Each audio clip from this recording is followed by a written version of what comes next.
This channel does not promote any violent, harmful, or illegal activities. All content provided by this channel is meant for an educational purpose only. আজ আমাদের নজর থাকবে সন্দেশখালীর দিকে, কারণ প্রশাসনিক সভা রয়েছে আজ মুখ্যমন্ত্রী মমতা বন্দ্যোপাধ্যায়ের। চলতি বছরের 5ই জানুয়ারি বিতর্কের শিরোনামে আসে সন্দেশখালী। শাহজাহান এবং তার দলবলের বিরুদ্ধে জমি দখল, মহিলাদের শ্লীলতাহানি সহ একাধিক অভিযোগ ওঠে। উত্তাল হয় রাজ্য রাজনীতি। মুখ্যমন্ত্রী না আসা নিয়ে সরব হন সন্দেশখালীর বাসিন্দারা।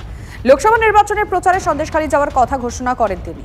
এবার বছর শেষে সন্দেশখালীতে পা রাখছেন মুখ্যমন্ত্রী। অরবিন্দ মিশনের মাঠে প্রশাসনিক সভা ও পরিষেবা প্রদান অনুষ্ঠানে যোগ দেবেন। কন্যাশ্রী, সবুজ সাথী সহ একাধিক প্রকল্পের সুবিধা সরকার সরাসরি উপভোক্তাদের হাতে তুলে দেবেন মমতা বন্দ্যোপাধ্যায়। নিরাপত্তার ঘেরাটোপে সন্দেশখালী, তৃণমূলের পতাকায় 6 লাভ গোটা সন্দেশখালী।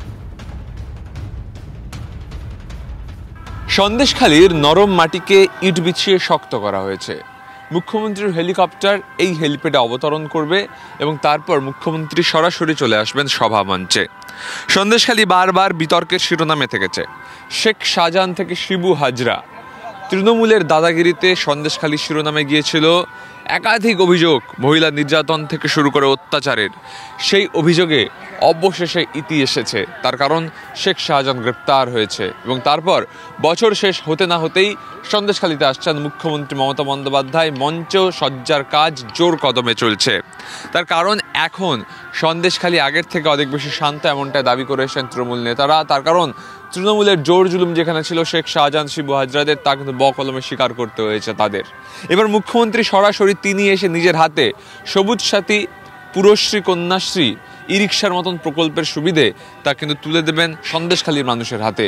কোথাও কি বিতর্কে জল ঢালার জন্য এই কাজ করতে চলেছেন মমতা বন্দ্যোপাধ্যায়? অনেকে আবার এও বলছেন বিরোধীরা যে সন্দেশখালীতে তৃণমূল কংগ্রেস এখন গোষ্ঠীদ্বন্দ্বে জর্জরিত। সেই জায়গায় কি প্রলেপ লাগাতে আসছেন মুখ্যমন্ত্রী?